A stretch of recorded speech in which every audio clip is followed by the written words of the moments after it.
नमस्कार साथियों, स्वागत है आप सभी का टीचिंग एग्जाम TWA के प्लेटफॉर्म पर। ब्लॉक एजुकेशन ऑफिसर, जिसे हम BEO बोलते हैं, खंड शिक्षा अधिकारी बोलते हैं, उसके पदों को बढ़ा दिया गया है। क्या सिलेबस होता है, क्या एलिजिबिलिटी होती है, किस ग्रेड पे के ये ऑफिसर्स होते हैं, समझ लीजिए। अब है 360 पद। पहले ऑलरेडी आपके पद जो निकले हुए थे वो निकले हुए थे 194 पद, लेकिन 165 BEO का प्रमोशन हो गया है, तो उनके पदों को भी इस रिक्ति में शामिल करके अब 360 पदों पर आपकी भर्ती आएगी। प्रदेश के अंदर इस समय उत्तर प्रदेश के अंदर 1031 पद हैं खंड शिक्षा अधिकारियों के। ये पूरे अपने ब्लॉक के जितने भी आपके विद्यालय होते हैं उनका पर्यवेक्षण करते हैं, सुपरविजन करते हैं, उनमें कोई खामियां होते हैं उनकी रिपोर्ट बनाते हैं, सरकार की जो शिक्षा नीति होती है उससे रिलेटेड कार्यक्रमों को सीधे इंप्लीमेंटेशन और कितना प्रॉपर इंप्लीमेंटेशन होना है उसको देखने का काम इनका होता है। ठीक साहब, बीएड और समकक्ष होने का उल्लेख के कारण कई अभ्यर्थी पहले की भर्तियों में कोर्ट पहुंच गए थे। ऐसे में लोक सेवा आयोग की सलाह पर विभाग समकक्ष शब्द हटाकर अब जो भर्ती निकालेगा उसमें अर्हता का स्पष्ट निर्धारण करेगा ताकि भर्ती किसी भी कानूनी प्रक्रिया में न फंसे। देख लीजिए इनका काम क्या है। पहला काम है जितनी भी प्राथमिक और उच्च प्राथमिक के स्कूल होते हैं उनका सुपरविजन, अपने ब्लॉक में जितने भी स्कूल आ रहे हैं, टीचर्स कैसा काम कर रहे हैं उनकी निगरानी, शिक्षा व्यवस्था को या जो भी शिक्षा नीति है उसको सुदृढ़ बनाए रखना, ब्लॉक स्तर पर शिक्षा के कर्ता धर्ता यही है। राजपत्रित अधिकारी होता है, गजेटेड ऑफिसर होता है साहब यूपी का BEO ब्लॉक एजुकेशन ऑफिसर। पिछली भर्ती में विज्ञापन दिसंबर 2019 में निकला था, कुल पद थे 309 और इसकी प्रारंभिक परीक्षा प्रीलिम हुई थी 2020 में, अंतिम परिणाम 2021 में निकला था। वर्तमान स्थिति में जो अधियाचन है, रिक्विजिशन है, वो आयोग के पास पहुंच चुका है और नई विज्ञप्ति मार्च अप्रैल 2026 में आने की संभावना है। ये बिल्कुल उसी लेवल की भर्ती है जैसी RO ARO लेवल की भर्ती होती है। आप गजेटेड ऑफिसर बनते हैं, बहुत कम मात्रा में सीट आती हैं, लेकिन इसमें जिनकी भर्ती होती है वो ज्ञानी मतलब अपने लेवल के महारथी होते हैं। प्रारंभिक परीक्षा, मेंस, इंटरव्यू, इनसे निकलते हुए हम पहुंचते हैं। जरा देख लें क्या है इस बार। शैक्षिक योग्यता आपसे कह रहे हैं कि आपके पास किसी यूनिवर्सिटी से शिक्षा शास्त्र में बीएड की डिग्री, स्नातक और बीएड की डिग्री होनी चाहिए, या सरकार द्वारा मान्यता प्राप्त LT डिप्लोमा, या है ना समकक्ष का मामला नहीं रखा। क्या कहा? आपके पास बीएड की डिग्री होनी चाहिए और किसी विश्वविद्यालय से शिक्षा शास्त्र में ग्रेजुएशन यानी आपके पास बीएड की डिग्री होनी चाहिए। उसके बाद आपसे कह रहे हैं BTC DLED वाले अभ्यर्थी इसके पात्र नहीं होते हैं आमतौर पर। अभी विज्ञप्ति आती है तो और स्पष्टीकरण कर देंगे। सामान्य ग्रेजुएशन वाले इसे नहीं भर सकते हैं, आपके पास बीएड की डिग्री अनिवार्य है। 21 से लेकर 40 वर्ष मैक्सिमम है। यूपी के OBC SC ST या जो भी रिजर्व्ड कैटेगरीज हैं उनको 5 साल की छूट मिलती है इसके अंदर। इस भर्ती की सबसे अच्छी बात है कि इंटरव्यू नहीं होता, चयन केवल लिखित परीक्षा पे होता है। लिखित परीक्षा 2 चरणों पे है। पहली है प्रारंभिक लिखित परीक्षा, इसके लिए केवल स्क्रीनिंग छटनी, मेरिट में इसके नंबर नहीं जुड़ते। प्री पास करके आप लाखों में से कुछ हजार बन जाते हैं, क्योंकि भरने को तो देखिए लाखों बच्चों फॉर्म भर देते हैं, कुछ हजार आप बन जाते हैं। फिर जब सेकंड फेज मेंस आप लिखते हैं तो कुछ हजार में से आप वो कुछ 100 में तब्दील हो जाते हैं। इसके बेसिस पर फाइनल मेरिट बनती है। फिर डॉक्यूमेंट वेरिफिकेशन होता है। केवल मुख्य परीक्षा के आधार पर आपकी फाइनल मेरिट जाती है।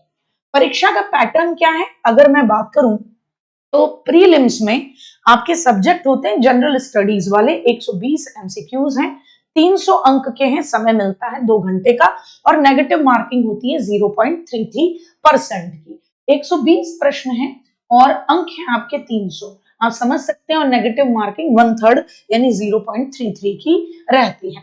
मुख्य परीक्षा के अंदर पेपर 1, पेपर 2। पेपर 1 GS का है, मतलब इसमें आप समझ लीजिए जैसे PCS के अंदर होता है तो कई पेपर आपको देने होते हैं, आप 8 से ज्यादा पेपर लिख रहे होते हैं, है ना। यहाँ आपका GS का एक ही पेपर है, इसीलिए बच्चों की जिन्होंने बीएड कर रखा होता है, ग्रेजुएशन रहती है, उनका बड़ा एक मन होता है कि भाई इस फील्ड में चले जाते, और ठीक ठाक नॉलेज, अच्छी पकड़ होती है। तो पेपर 1 में जीएस आपका आएगा 200 नंबर का, 3 घंटे इसमें लॉन्ग आंसर्स है ना, शॉर्ट आंसर्स ये आपको लिखने के लिए मिलेंगे। दूसरा पेपर सामान्य हिंदी और निबंध का 200 आपके अंक, 3 घंटे, 100 अंक की हिंदी और 100 अंक का निबंध। तो इस तरीके से 400 अंक के बेसिस पर आपकी मेरिट बनती है। और जीएस का मतलब आप समझ लीजिए कि सामान्य साइंस भी इसमें पूछी जाएगी, इसमें भारत की कृषि, वाणिज्य, व्यापार, इसमें आपका रीजनिंग भी पूछा जाता है। उत्तर प्रदेश की जीके विशेष है, उत्तर प्रदेश की शिक्षा, संस्कृति, कृषि, उद्योग, है ना, आपकी जनसंख्या, है ना, जनसंख्या, पारिस्थितिकी, नगरीकरण, हिस्ट्री आती है, इंडियन नेशनल मूवमेंट जरूर आता है, भारतीय राज्य व्यवस्था, अर्थव्यवस्था और संस्कृति, वर्ल्ड ज्योग्राफी, भारत की ज्योग्राफी भी आती है, प्रारंभिक गणित आता है हाई स्कूल तक का, और अप टू डेट यानी करंट अफेयर्स की राष्ट्रीय और अंतरराष्ट्रीय महत्व की क्या आती हैं, घटनाक्रम आते हैं। तो वो करंट जीके विके, आपकी स्टैटिक जीके, करंट अफेयर्स सब रहता है। जीएस का पेपर आपका 100 अंक का है, ठीक है साहब। प्रीलिम्स वाले टॉपिक को यहाँ और डिटेल में रख दिया, भारतीय संस्कृति, आधुनिक इतिहास, साइंस एंड टेक्नोलॉजी, ये सब। हिंदी पेपर में अपठित गद्यांश, लेटर राइटिंग, अनुवाद हिंदी टू इंग्लिश, क्योंकि आप देख सकें आप कितना अच्छा तरीके से समझ पाएंगे जब आपको कोई ऑर्डर भेजे जाएंगे, और व्याकरण वगैरह रहेगी। निबंध में 2 निबंध होंगे, 700 शब्दों के। खंड अ में साहित्य, संस्कृति, राष्ट्रीय योजनाएं, सामाजिक समस्याएं। खंड बी में विज्ञान, पर्यावरण, कृषि, व्यापार, प्राकृतिक आपदाएं, ये सब कुछ आता है। पे स्केल की अगर मैं बात करूं तो देखिए आप समझ सकते हैं कि आपका पे स्केल कितना शानदार है। 9300 से लेकर आप कितने बेहतरीन पे स्केल पे जाते हैं। ग्रेड पे आपका 4800 का है। इन हैंड सैलरी आपकी तकरीबन 75,000 रुपए कितने में आती है, पर मंथ आती है, वर्तमान महंगाई भत्ते के अकॉर्डिंग, और बेहतरीन तरीके से बच्चा कर भी रहा होता है। हाल फिलहाल उत्तर प्रदेश के अंदर जो बच्चे 1 to 5th प्राइमरी में टीचर बनना चाहते हैं उनके लिए सुपर टेट को ध्यान में रखते हुए ज्ञानदीप बैच हम लेकर आए हैं, जिसमें आप सुपर 20 कूपन कोड लगाते हैं तो मात्र 799 में आप इसको प्राप्त कर सकते हैं। ये उनके लिए है जिन्होंने बीटीसी किया हुआ है, डीएलएड किया हुआ है, बीएड वालों के लिए एलटी, टीजीटी, और एक जो मैंने आपको बताई बीईओ, इस तरीके की वैकेंसीज हैं। आप जिन भी बच्चों को लग रहा है कि देखिए मैम सुपर टेट में वैकेंसी कम आएंगी, तो देखिए बाकी अगर आप एग्जाम्स को देखें तो उसके मुकाबले में यहाँ पर नो डाउट वैकेंसी कम तो है, लेकिन आप DSSB में देखिए कोई बहुत ज्यादा भर्ती नहीं देते, आप केंद्रीय विद्यालय में भी देखिए बहुत ज्यादा भर्ती नहीं देते।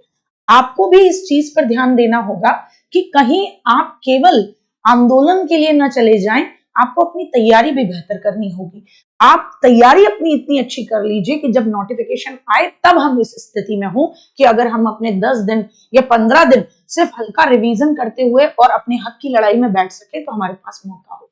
वरना ऐसा होगा कि लोग घरों में बैठ के आपको मोटिवेट करते रहेंगे कि आप लड़िए, आप लड़ेंगे, लेकिन आप उसमें एक सीट भी नहीं ले पाएंगे, चाहे फिर वो सीट 50,000 ही क्यों ना आ रही हो। तो समय से अपनी तैयारी करिएगा, समय से अपनी तैयारी के साथ जुड़िएगा, क्योंकि एक दिशा निर्देशित तरीके से अगर आप किसी भी एग्जाम में अगर केवल 4 महीने 5 महीने में खुद को झोंक दें तो ये गारंटी है कि आप उस क्षेत्र के महारथी हो जाएंगे बेहतर रिवीजन के साथ। उम्मीद है ये इंफॉर्मेशन आपके काम की होगी। जय हिंद, जय भारत।